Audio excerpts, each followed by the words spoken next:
Folks, welcome to the Jake Feinberg Show here at Furman Park in Los Angeles as the fires burn. We are watching an exceptional musician and a beautiful person, Dayren Santamaria. Welcome to the Jake Feinberg Show. Hello, thank you for inviting me. You know, I want to ask you, can you talk to the audience about the first time you experienced religious music in Cuba, in your hometown? Santamaria. Well, some people call it Santamaria, but maybe can you talk about the first time you experienced that religious music? Yes, I was born in Matanzas, so where Santeria and the rumba was born. So it's very strong. So any time that we would go to los carnavales, which is I don't know how to say carnivals, right? Carnival. And anywhere in Cuba, I was living in a town that it was the town of Los Muñequitos de Matanzas, of course.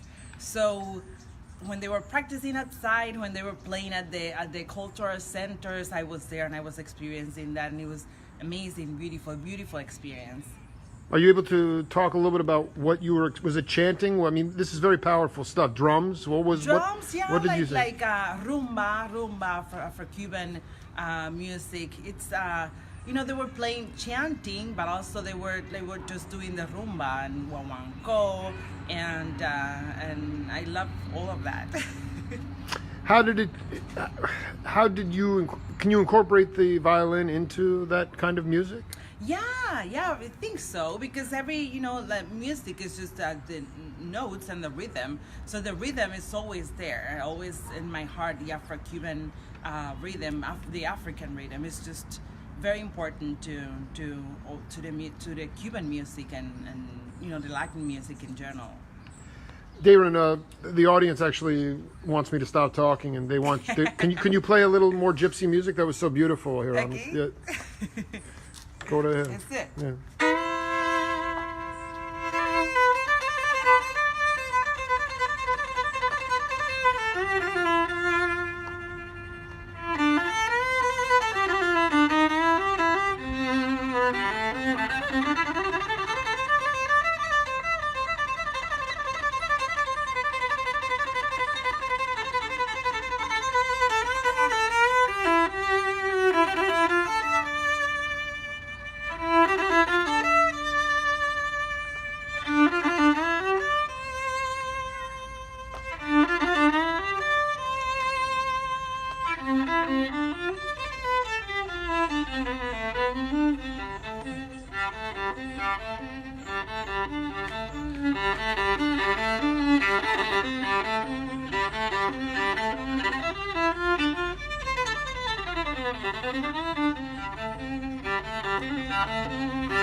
blending all styles of music. Dayren, there's a caravan of migrant people that are coming from Central America, South America, and some people are very hostile towards them. I wanted you to talk about your experience immigrating to this country, and what is your message to those, because we are all one human race. Yes. And I just want you to talk about why immigrants are good people. I mean, nobody's perfect. There's always one or two bad apple, but I mean, I want you to talk about, just send a message about being an immigrant yourself, about your experience coming here. Well, the important thing, and the thing that I ask myself all the time, is like, who is not an immigrant? I mean, who is not? Like, you can count the generation of the people or the race that was born in here, that are from here. The majority of us are not from here. Absolutely. All of us are immigrants. Absolutely. So that's what I don't understand, because usually the people that are harder to the immigrants were immigrants or came from, immigrants generations. So generations that immigrated here, I don't know, my English is not very good. No, people are having a ball loving it, so don't even, I guess my point is that, did you run into, some people call it racism. I call it cultural bias. I'll tell you my experience. Please. When I came from Cuba to this country, I came on 2001, and I wasn't ready to stay, and I got offers. We always get like offers. People, hey, you can stay here. We can help you out and all that. And I wasn't ready, but we came on 2002, and then we went to Tampa, Florida, which is very similar to where I was born, in Matanzas, which is a country. It's not like the capital, Havana. It's more quiet. Is the weather similar, or the culture is similar? It is, really, the culture is similar too? Yes, because it's more quiet. Like the first time I came to US, I came to Los Angeles, so it's a little bit more like more active. It's not like Tampa. It's more quiet, more I don't know, comfortable. Like you feel more at home. That's the way I felt, because I'm from Matanzas, which is like more quiet. It's not like Havana. And when I got there, I met beautiful people, beautiful people. And they treated me like if I was their daughter. So Amanda Garces, she's from Colombia. Pulis Sequeira, he's from Cuba. And they came many years ago. And they treated me like if I was their daughters. I didn't have any family here. So it was just a beautiful experience. And I was able to do my master's at the University of South Florida. And the teachers and the professors, they loved me. They never like judged me or looked at me weird because of the color of my skin or anything like that. I met wonderful people, and I performed for many people in there. And I never felt any kind of discrimination or anything like that. Sometimes like whenever you're gonna buy something at the store or something like that, and they look at me, and some people didn't know that I was speaking Spanish just because I am black, but they were talking Spanish like something, and then I would answer back at them in Spanish to let them know, hey, don't be mean just because I'm black, I'm just like you. And they were very surprised. Oh my goodness, but you're not like me. Yeah, just soy from Cuba, yo soy cubana. And they were very surprised. Sometimes, you find that, but I ignore that, because that's just ignorance, really. So it's good to ignore the ignorance. You do live in a very progressive place here. Yes. But why do you choose to live in an ignorant country compared to? Tell me the name of your hometown again. Matanzas. I know it's a small town, but why live here in ignorance? In Matanzas. Well, the thing is that you find. Let me tell you. Here is not the only place you're going to find racism. In Cuba, there's racism as well. So you see it on TV, like not many black people are on TV, and you say, really? This is Cuba, so come on. But amazing. You find that in Cuba as well, and I was getting hurt in Cuba, and even more than here, because there was a point and a time in Cuba that we were, like as Cubans, we were not able to enjoy things at the tourists. And the people who were coming from different countries. So that was one of the things that got me very disappointed at my country. And I was like, I don't want to live here. I don't want to have a family in this country. I don't want to live here. I know that I'm going to live somewhere. I didn't know where it was going to be. So I was waiting for my heart to let me know where I was going to stay. But I was very disappointed in Cuba. So I was going, we were performing, and then we were making friends from different countries, and we would go to certain parts, like restaurants or things like that. And we were walking on the streets, and the police would ask me for my ID. Like, if I don't know, I felt very. This is before the United States ever even got. It was still Castro was still. Yeah. Of course. That was in 90s, and it's amazing. Yeah, it was very frustrating. Also, one time I went to the beautiful place in Cuba called Trinidad. It's a beautiful town. And I went with a friend, which is from Switzerland, and we were at the beach, we were enjoying, and we got thirsty, and we went inside the hotel. When I was walking with her at the hotel, 2 security guys let her in and stopped me and said, "You cannot come in." And I was like, "What?" So instead of answering in Spanish, I answered in English. And I was like, "What?" And they were like, "Oh, I'm sorry. Oh, no, yes. Come in, please. Pase. And I felt really bad. I was like, why do I have to lie in my country and pretend that I'm not from here, so I can go inside a hotel to drink a bottle of water, to drink water, to buy a bottle of water. And it was like that for a time. Cubans were not able to stay at hotels, even if they had the money. And now they're able to do that. But there were so many things, and every little things, every rule that they put like that it was enabling the Cubans to enjoy what is theirs. It's Cuba. So why from this part of the beach over there I cannot go? This part of the sand, you're gonna block that, and this is for tourists, this is for Cubans. Like, that is not okay. That is discrimination.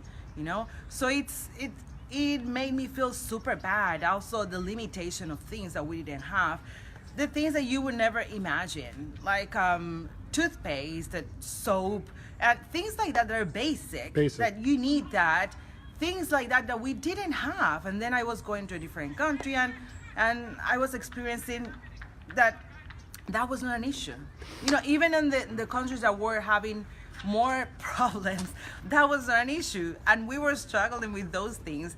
And then the worst thing is that then the joy and the desire of the Cuban youth to learn more, to graduate, and to have a good education, it vanished. Because why are they going to have a good education? Why are they going to be a doctor or whatever, if when they're not going to be able to afford anything? Absolutely. And so I found a few of my math teacher and history teachers, they gave up teaching, and they were working at a store that sell things like candies and things like that in dollars. Why? Because that would give you a tip. They would give them a little bit of, like, I don't know how many dollars, but not too much, but enough. So it was more than just teaching, and having a degree and something like that. So it was hurtful, it was hurting me. I was like, I don't want to live here. So when a country loses those values that are so important, then it loses other things, like people's heart changed, because it's natural. They don't have the things that everyone should have. So then, we have education, it's for free, but the teachers are leaving because there's no way that they can live in that system. So we have health insurance is for free, of course, but sometimes the medication that we need is not there because it's not there. But a person from another country can go there and they can get any medication they want in dollars. But sometimes they don't have that medication for the Cuban people, So things like that is very, painful to see and to experience even more. Well, it's also very enlightening for the audience here to understand this stuff. But I want to ask you about in academia, I have a firm belief that you really cannot grow vocabulary and music in academia. It can only be done on the bandstand. But what did you learn? What did you take away most from your experience when you went especially when you went to get your master's degree? What did you learn the most? What made you a stronger professional musician in academia? Well, it's that you say not the music, just the academics. No, I'm talking about the ability for you to find your voice? I mean, were you able? Because I just don't know. Today it is universities. Kids go to universities to learn music like jazz, which is more of a street music. Your music is it's just being a street scholar. But now you go to academia, and I wonder what did you learn the most? Well, when every instrument, like every classical instrument, like violin, piano, it needs a classical, how do you say, foundation. Really? You believe? Yes, You believe? Yes. Okay. Because the technique is very important. If you have a good technique, you're able to play fast. You're able to do whatever you want. If you don't have a good technique, you won't be able to play as fast, and you won't be able to, you'll have pain in many places, and then you'll mess the tendonitis and whatever that's just because of a bad technique. So for violin, for example, piano, those instruments is very good to start to have a classical foundation, because you need to hold the violin properly. But you were already past that, and you did that in Havana. Yes. So when you came to Tampa, But it's like I never had it such an amazing teacher like I had here in Tampa. Caroline Stewart. Oh my gosh, she's beautiful. And then she was explaining me everything. Even though my technique allowed me to do certain things, I wasn't able. I mean, I knew that somehow I wasn't holding the bow properly, and I couldn't change it because I was used to hold it in one way, certain way. So it was very hard for me to change that. So she found a way to explain it to me, and I found a way to get it. And she was like, look, it's just like a baby. Sometimes you have to tell things to a baby 5 times and they get it. Sometimes you have to say it 100 times until they say, hey, I got it. So it's just like that. So sometimes, I had to really understand why did I have to put, the thumb certain way, and why, because I was able to hold the bow and to have a better grip, which is going to help me it's going to allow me to do much more things in the violin. And that's important. And there's a point that you learn certain things, and then you don't need to once that you learn all those tricks that are very good for you, and all is the foundation, you can play whatever you want. Do you ever plug into a wah-wah pedal? Play electric violin? No, I tried it once maybe, but I really I don't know why. People have told me that, because sometimes I play with some girls that they do it, and I like so much the natural sound of the violin. The acoustic, yeah. I do like to put low frequency. I put my low frequencies are really high, and then I turn the high frequencies really low to have like a more mellow tone. And that's what I like. That's the only thing. A little bit of effects. How do you say that? Like effects, like reverb, just a little bit, not too much. But I love the natural sound of the violin. I love it. People are just having such a beautiful time. Dayren is so articulate and eloquent about her cultural heritage. Please play some more. Okay.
One of the L's on my program is love, and I would like you to talk about your concept of love. Yes. um, you know, when I was growing up, my mom was a theater actress. My dad was a musician. Even though they didn't live together, I was very close to both of them. And every time that my mom had to perform or to act, to have a show, I would stay with my grandma. And she was such a loving person. My gosh, she was so smooth. And when the neighbors were like, I don't know, being mean or wanted to take advantage, she was like, it's okay. It's okay. Everything for her was like pure love. And sometimes my mom would get upset, like say, like, why are you letting them that take advantage? Yes. Yeah. And she was like, it's not important. It's not. She was like, it was love all the time. Like whenever she was doing the laundry, and the Cuban way of doing the laundry was like washing the clothes like that. Everything that she was doing, like putting the clothes, hanging the clothes, everything, I remember enjoying her, like washing dishes. Like everything was so, I mean, even now I enjoy a lot washing dishes because of her. And everything was done, unconditional, yes, right? all the time, was taking care of the whole family. And every time that I would go to my dad's place, like he would say that love was very, very important, like to put love in every little thing. So I was able to, like sometimes parents will tell you one thing, but they would do the opposite. But I was able to see everything, like my dad would say it and my grandma would do it on every little aspect of her life. And then, and of course my mom would give me love. So it was, it was like the whole circle was right there. And I was always dreaming to give that love back in many ways. So then I was always thinking, I'm gonna have, children. When I have children, I can give them all my love, like teach them everything that I have. And in 2009, I had my princess, and I have it.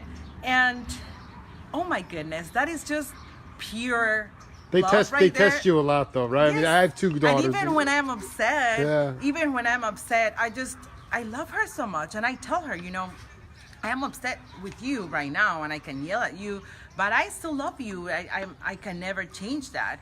And when they're sleeping, oh my goodness, it's just beautiful.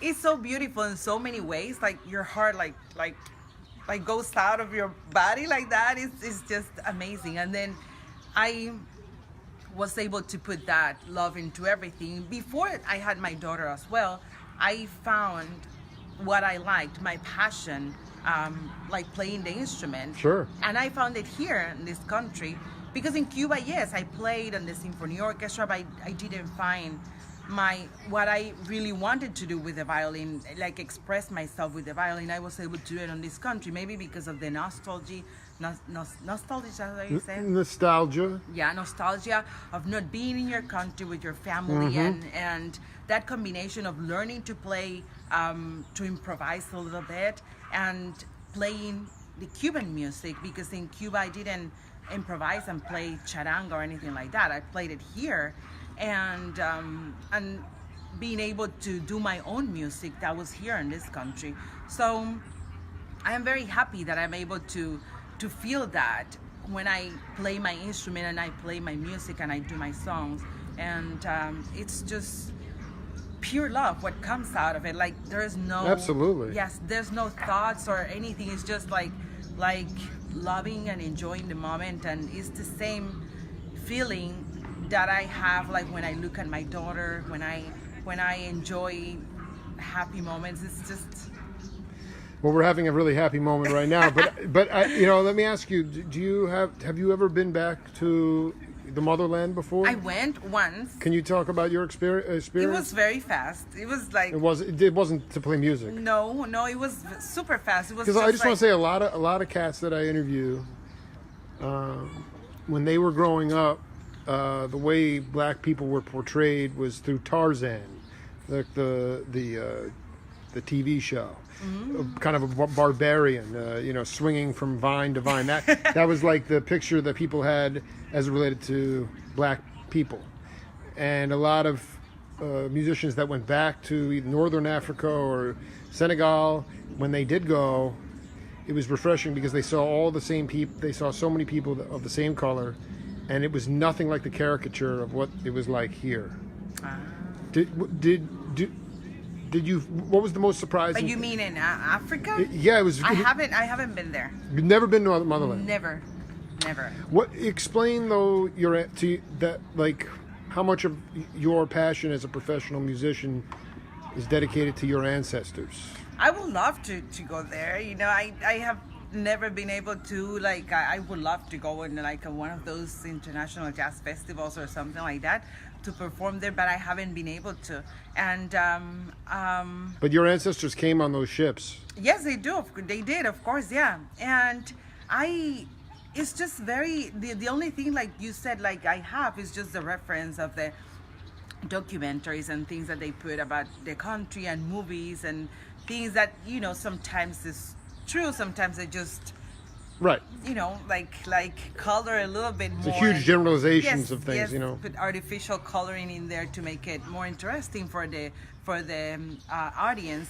But I would love to go there, and I can't wait to go there and perform and have fun. I did go to, you know, just the Caribbean travel, touring, just the Caribbean, but it's not like going to the motherland. Yeah. You know, people are really just totally inspired to hear and grateful for this. But I ask you, like, what is your concept? Do you think it's all music? Do you label music at all? Or do you think it's all music and then it's either good or bad? Duke Ellington thought it was all music. Yeah, I think it's all music because it is. You know, we just have 7 notes. Well, there's music you read on a sheet from a conductor. That was my question. When did you get sick and tired of saying I'm tired of reading? I did. And then was there a point where you said I'm not going to read music anymore? I want to go improvise. I did. I was played in a symphony orchestra, and then I say I would get not upset but frustrated because like you cannot follow your tempo, like these beautiful Tchaikovsky like beautiful symphonies, and then you have to follow what the conductor wants. And it's his music because he's interpreting That's the right. music. That's He doesn't right. let you do whatever That's you right. want because you're part of something else that he's conducting and he's guiding and he's explaining. I want this passage like that, and I want this passage like this, and you don't have control of it. You just have to follow that. And I didn't like that. I was like, no, I don't want to. So then Had you already been improvising or never? No, but someone gave me a cassette of Stefan Grappelli. I was going to ask you. I hear him, big influence on you. I love Stefan. Someone gave me a cassette of Stefan Grappelli, and then what I did once I was trying to write one of the songs. I was just writing the melodies of what he was doing, and then like a few months later after that, I defected here, and I never saw the cassette again because it was in Cuba. I lost everything, but of course here I bought a CD and all that. But what did you learn from Stefan about improvising? You know that you could see the love through his playing because he was so gentle, and of course he was classically trained because of the things that he could do, and I really loved how smooth he was. He was like very like smooth, like nothing, like drinking a glass of water. The feel was great, yes. And he had huge technique. It wasn't just very sterile. It was just gorgeous. And I'll tell you, for violin, you do need that technique, and it's very important. And I remember I saw it a video of him. It was a live show, TV show, playing with David Grisman, maybe. Was one of the classical violinists, Menuhi. Yeah. So they played duet, and he, the classical musician, was really impressed with Grappelli, and I loved that he was able to. He played with Django Reinhardt too. Yes, I mean, just a monster. Yes, and I have that DVD of him playing with his music, Django's music, with 2 guitarists and a bass player at a San Francisco, I think it was, jazz festival, and it was just beautiful. The whole concert, it was just beautiful, delicious. You know, it's delightful to just look at him and enjoy him. So, you know, so smooth. I went a few days ago to watch a violinist, and he was playing his music, and he plays very close to him, very close to him. I forget his name. I'm very bad for names. Well, you're warming people's hearts all over the world, and that's my whole show is about inspiring people to be themselves. And Wayne Shorter said that, you know Wayne Shorter? He said that, he told Stanley Clark, he said, you know, if you really want to play spiritual music, and it's not just bebop, jazz, it can be any kind of music. Mm-hmm. He goes, it's like, and they had a couple of drinks, but he said it's like going to the store to get your grandmother some milk. It's unconditional. It's the same thing you were talking about with your grandmother, okay? It reminded me of that. And it's this unconditional love. So I ask you, before my cell phone battery die, play a homage to your grandmother before we go, okay? Okay.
Dayren Santamaria, thank you so much for being part of the program today. You touched everybody's hearts. Thank you. My pleasure. Bye. It's the Jake Feinberg Show. We'll be back later.